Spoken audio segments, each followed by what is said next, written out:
This old guy DIY video has to do with replacing the cast aluminum corner on a 90s Starcraft pontoon boat. So a hot chick that I know has this pontoon, and when she bought it, this front corner piece was cracked. So I was looking around, I contacted Starcraft, they said they don't make them anymore. And I happened to find this pack of 2 for about $25 on eBay, and it has the scallops on the side.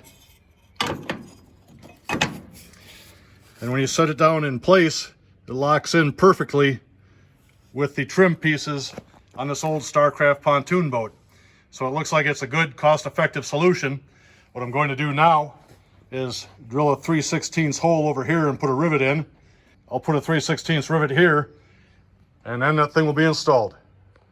This is what the finished product looks like. We just have one rivet here in the front, one rivet on the side. Looks pretty good to me. I think she'll be satisfied. Have a great day.